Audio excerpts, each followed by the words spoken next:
Hello everyone, I hope आप सभी अच्छे होंगे। तो ये सीईटी की पहली क्लास है जिसमें हम क्लास 12 के पॉलिटिकल साइंस के कोल्ड वॉर एरा यानी शीत युद्ध के दौर के बारे में हम समझेंगे।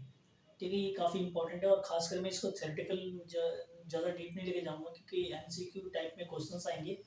तो हम जो है ऑब्जेक्टिव टाइप में जो है क्वेश्चंस चैप्टर को करेंगे ताकि हम ज़्यादा से ज़्यादा क्वेश्चंस बना सकें। तो आइए स्टार्ट करते हैं। चैप्टर का नाम है शीत युद्ध का दौर यानी पॉलिटिकल साइंस का ये फर्स्ट चैप्टर है। ठीक है, तो शीत युद्ध का दौर जो है बेसिकली ये स्टार्टिंग होता है। आपको पता होना चाहिए कि जो सेकेंड वर्ल्ड वॉर होता है उसके बाद जो है दुनिया के अंदर जो है दो ब्लॉक्स बनते हैं। और ये दो ब्लॉक होते हैं, ये काफ़ी पावरफुल होते हैं, काफ़ी सुपर पावर होते हैं और यही डिसाइड करते हैं कि अगली जो है दुनिया में क्या होगा। तो यानी सेकेंड वर्ल्ड वॉर के बाद जो है end of the second world war,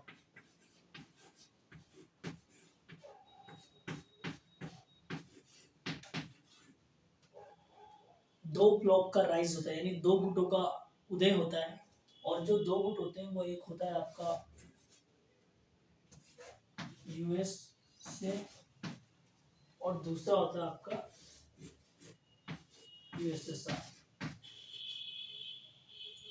second world war जो होता है यानी जो 1939 से लेकर 45 के बीच में, और इस दौरान जो है जब ये वॉर होने के बाद जो है दो इम्पोर्टेंट पावरफुल जो है कह सकते हो ब्लॉक उत्पन्न होते हैं और यही जो है अगली जो है देश में क्या होगा, दुनिया के अंदर क्या होगा, ये डिसाइड करते हैं।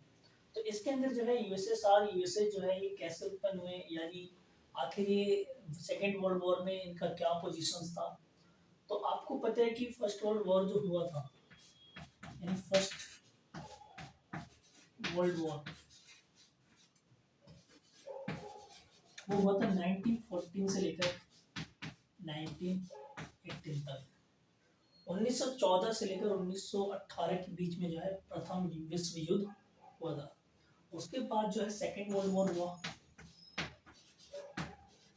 और ये 1939 से लेकर 45 तक। सेकेंड वर्ल्ड वॉर के समय जो है दो तरीके से फोर्सेस डिवाइड हुई पड़ी थी। एक फोर्सेस को हम बोलते थे अलाइड फोर्स और दूसरे को बोलते थे एक्सेस फोर्स यानी मित्र राष्ट्र और धुरी राष्ट्र। जो भी मैं इसमें लिख रहा हूँ आप उसको नोट्स के तौर पे बना सकते हैं क्योंकि सारे जो है एक ऑब्जेक्टिव टाइप में क्वेश्चंस लिख लेंगे जितने भी। सेकेंड वर्ल्ड वॉर कब हुआ, फर्स्ट वर्ल्ड वॉर कब हुआ, और सेकेंड वर्ल्ड वॉर के बाद जो है दो ब्लॉक यानी दो पावरफुल गुट कौन कौन से उत्पन्न हुए, यूएसए और यूएसएसआर। इन सब के बारे में आप अपने नोट्स में बना के रखें ताकि इजीली बाद में आपको समझ में आ जाए। जैसे कि मैंने बताया कि सेकेंड वर्ल्ड वॉर के समय जो है दो पावर्स आपस में लड़ाई कर रही है। एक को पावर्स को हम बोलते थे अलाइड फोर्स,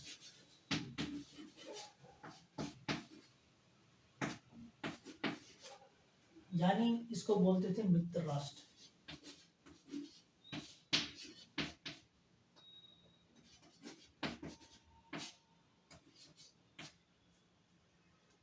मित्र जो राष्ट्र थे इसके अंदर शामिल थे आपका यूएस, ठीक है, सोवियत यूनियन,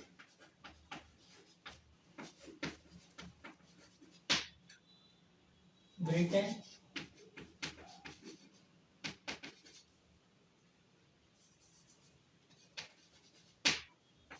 एंड फ्रांस। यानी अलाइड फोर्स में जो सेकेंड वर्ल्ड वॉर में युद्ध में लड़ाई में लड़ रहे थे, एक तरफ यूएस था, एक गुट में यूएस, सोवियत यूनियन जिसको हम यूएसएसआर कहते हैं, ब्रिटेन और फ्रांस। ठीक है, सेकंड जो फोर्स था यानी सेकंड जो फोर्स था आपका वो था एक्सिस फोर्स।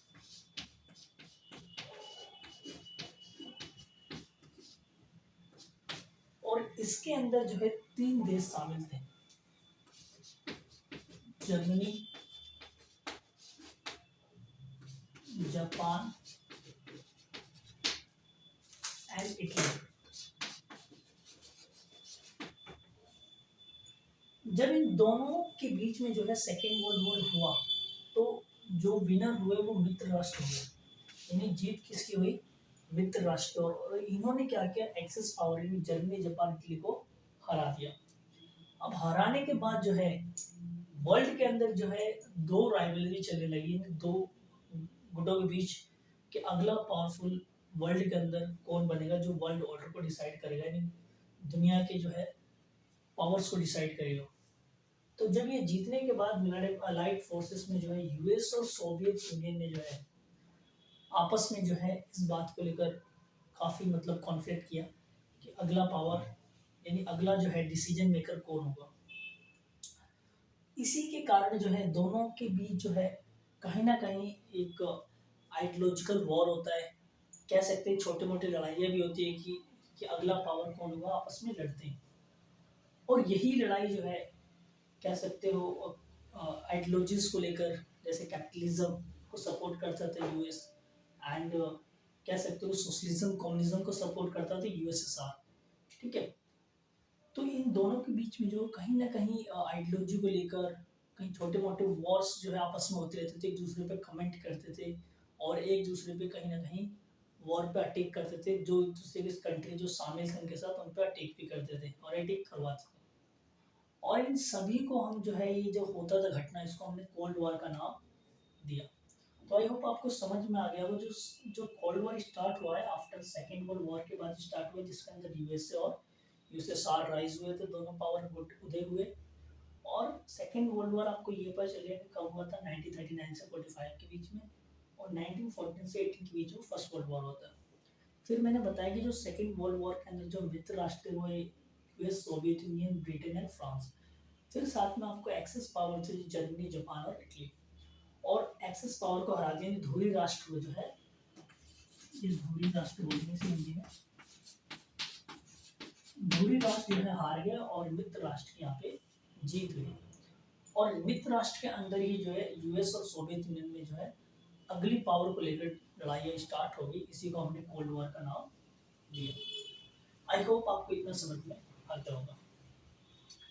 इसके अलावा आपको ये भी पता चला जो सेकेंड वर्ल्ड वॉर हुआ था, आखिर उसका जो खत्म हुआ था वो एक्चुअली जापान जो है, जापान जो एक्सेस पावर के अंदर था, जापान पे यूएसए ने जो है बॉम्ब गिराया था।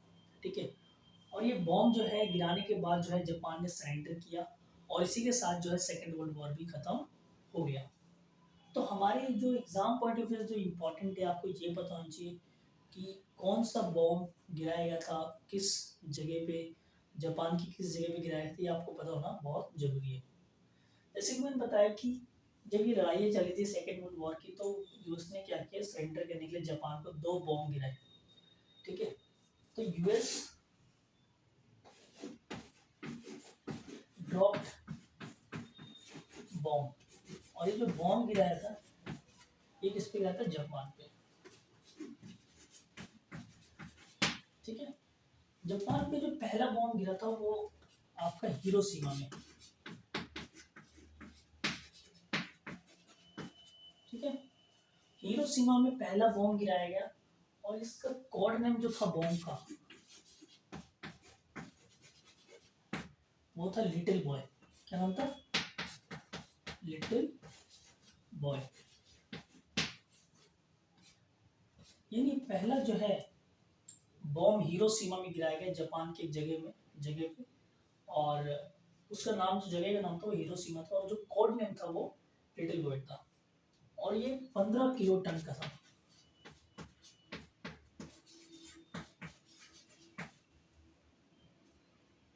इसके साथ मैंने आपको बताया कि 2 बॉम्ब गिराया था यूएसए ने, दूसरा जो बॉम्ब गिराया वो नागासाकी पे।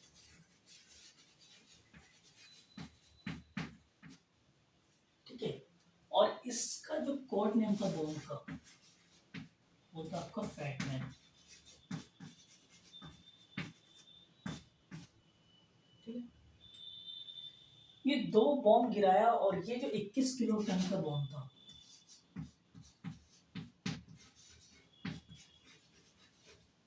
एग्जाम में कुछ भी पूछ सकता है, सीवीटी के अंदर कोड नेम पूछ लेगा कि जो नागासाकी पे गिरा है वो नागासाकी पे जो गिराया गया था उसका नाम, कोड नेम क्या था, हिरोशिमा पे गिराया गया था उसका कोड नेम क्या था। तो एग्जाम के अंदर कुछ भी एमसीक्यू को फॉर्म में पूछ सकता है, आपको सभी चीज़ों की जानकारी होना बहुत आवश्यक है। ठीक है, जैसे मैंने बताया कि सेकेंड वर्ल्ड वॉर हुआ और सेकेंड वर्ल्ड वॉर के समय जो है जापान ने सरेंडर किया, और सरेंडर करने का रीजन था वो बॉम्ब। तो बॉम्ब के बारे में बताया कि कौन कौन से बॉम्ब गिराए गए थे हिरोशिमा पे, लिटिल बॉय, और ये 15 किलो टन का था, नागासाकी पे आपका फैट मैन जो कि 21 किलो टन का था।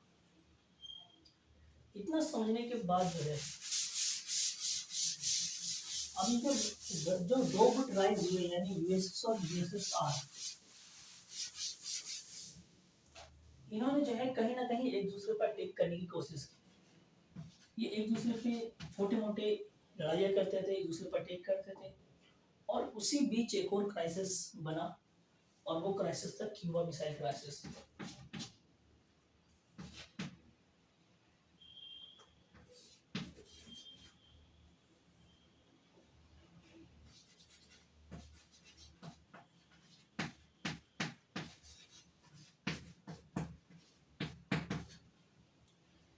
जो क्यूबा मिसाइल क्राइसिस था, ये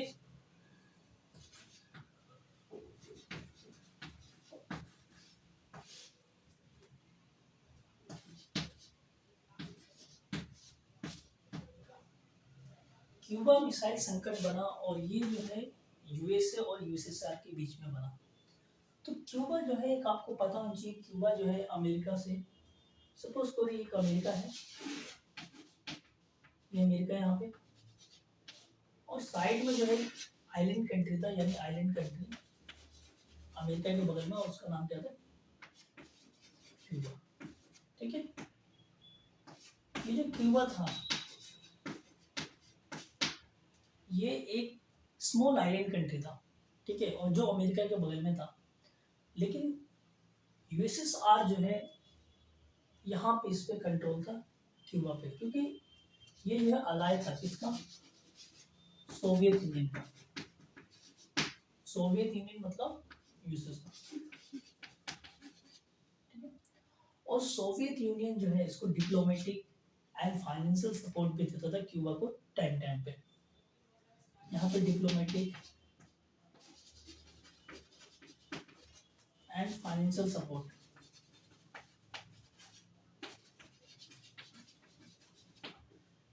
क्यूबा को मिलता था, किससे, यूएसएसआर से। यहाँ के जो राष्ट्रपति थे क्यूबा के, जो लीडर थे, प्रेसिडेंट थे, हेड थे, वो था आपके फिदेल कास्ट्रो। ये आपको सब जानकारी होना बहुत जरूरी है एग्जाम पॉइंट ऑफ व्यू से, और आप नोट्स बनाते चले जाएंगे तो आपको इजी हो जाएगा। तो फिदेल कास्ट्रो जो है वहाँ के क्या थे, प्रेसिडेंट थे, ठीक है, ये मैं कह सकता हूँ। अब जो है यूएसएसआर जो है सपोर्ट कर रहा है, क्यूबा को सपोर्ट करता था यूएसएसआर। और एक अब जो प्रॉब्लम ये है कि 1962 में क्या हुआ, 1962 में यानी सोवियत यूनियन ने क्या किया, न्यूक्लियर मिसाइल प्लेस्ड कर दिया कहाँ पे, क्यूबा में, ठीक है।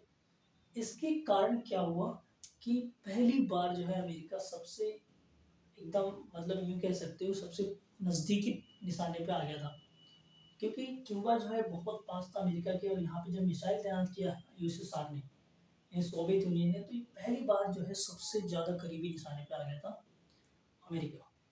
ये बात जो है अमेरिका को पची नहीं, क्योंकि क्यूबा उसके बगल का देश है, और ऐसी स्थिति में यहाँ पे आके जो है उस पर मिसाइल तैनात कर रहा था, उनके लिए बहुत खतरे की बात है, और पूरे टारगेट में आ गया था। तो इससे क्या हुआ, यहाँ के जो प्रेसिडेंट थे अमेरिका के, तो यूएस जो प्रेसिडेंट थे उस समय, उनका नाम था जॉन एफ कैनेडी। सभी नाम याद कर रखना, बहुत इंपॉर्टेंट है।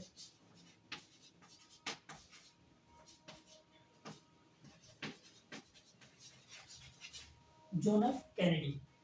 ये बात किसको पता चली कि यहाँ मिसाइल तैनात है, इनको पता चली, तो इन्होंने जो है इमिडिएटली रिस्पॉन्स करना स्टार्ट कर दिया। यानी कहने का मतलब है इन्होंने वार्निंग दिया यूएसएसआर को कि आप ये जो है मिसाइल हटा लो। यहाँ तक कि जो है US president John F Kennedy ने जो है अपनी जंगी बेड़े या जो भी वॉरशिप होती है उनको भी भेजा, ठीक है। और यहाँ तक कि उनको ये भी वार्निंग दिया कि आपकी जितनी भी वॉरशिप जा रही है दूसरे कंट्री से या फिर कोई भी ट्रेड वाली, उसको हम रोक देंगे, ठीक है। तो इसी को खतरे को समझते हुए जो वहाँ के प्रेसिडेंट थे यूएसएसआर के, उनका नाम था निकिता क्रुश्चेव। जो यूएसएसआर के उस समय प्रेसिडेंट थे, उनका नाम था निकिता क्रुश्चेव।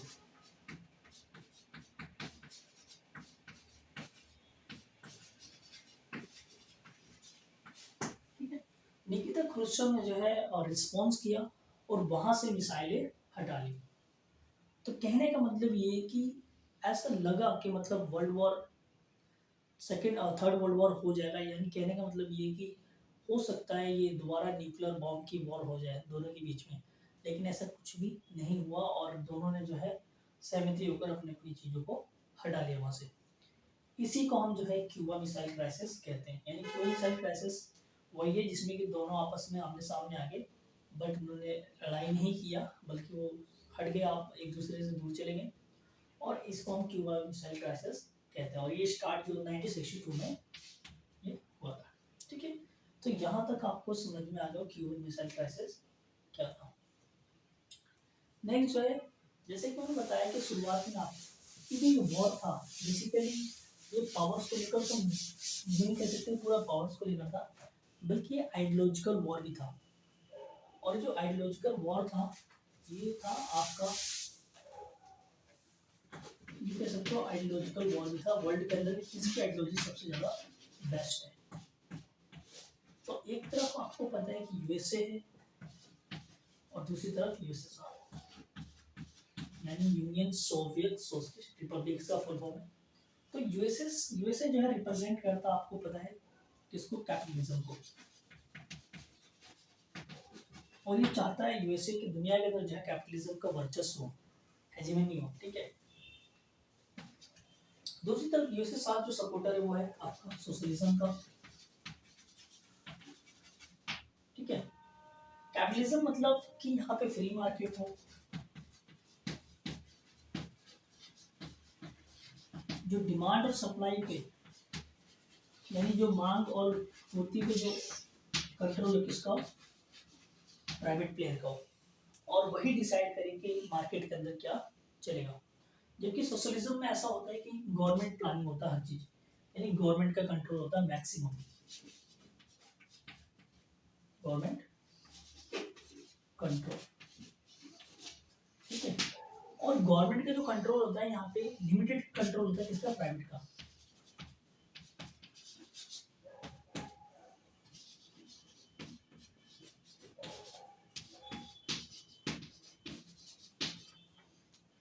तो गवर्नमेंट का सबसे ज्यादा कंट्रोल होता है, यानी कहने का मतलब है जो भी प्लानिंग होगा लोगों के लिए, वेलफेयर के लिए, सबसे ज्यादा कौन डिसाइड करेगा, वो गवर्नमेंट ही डिसाइड करेगी। जबकि कैपिटलिज्म ये होता है फ्री मार्केट होता है, यहाँ पे जो है कैपिटलिज्म को सपोर्ट किया जाता है, और साथ में इंडिविजुअल जो उसकी प्रॉपर्टी होती है उसको प्रमोट किया जाता है। तो वर्ल्ड के अंदर जो है जो कोल्ड वॉर स्टार्ट हुआ था तो उस समय ये भी लग रहा था कि जो है एक ऐसा बिलीव हो कि कहीं ना कहीं अपने आप को पावरफुल तो इन टर्म्स ऑफ इकोनॉमिकली बना रहे हैं, लेकिन उनकी आइडियोलॉजिकल वॉर भी थी। कहीं ना कहीं अपनी आइडियोलॉजी को सबसे बेस्ट दिखाना चाहते थे वर्ल्ड के अंदर कि हमारी जो सबसे बेस्ट आइडियोलॉजी है, और देश को चाहते थे कि हमारे साथ वो जुड़े। तो ये जो वॉर था, आइडियोलॉजिकल वॉर भी कह सकते हैं इसको, कोल्ड वॉर एरा का, ये था कैपिटलिज्म को लेकर और सोशलिज्म को लेकर, जो दोनों के बीच में हुआ था। तो हमने पढ़ा, मैं आपको एक बार रिवाइज कर रहा हूँ जो भी हमने पढ़ा। हमने पढ़ा कि सेकेंड वर्ल्ड वॉर खत्म होते ही जो है दो ब्लॉक का राइज होता है, एक होता है यूएसए और एक होता है यूएसएसआर। ठीक है, मैंने ये बताया कि फर्स्ट वर्ल्ड वॉर जो हुआ था 1914 से लेकर 18 के बीच में हुआ था, और आपका सेकेंड वर्ल्ड वॉर जो है 1939 से लेकर 45 के बीच में। ठीक है, साथ में मैंने जो है आपको ये बताया कि जो सेकेंड वर्ल्ड वॉर खत्म हुआ वो यूएसए ने क्या किया, जापान पे जो है बॉम्ब गिराया, और बॉम्ब जो है दो गिराए थे, एक लिटिल बॉय और फैटमैन।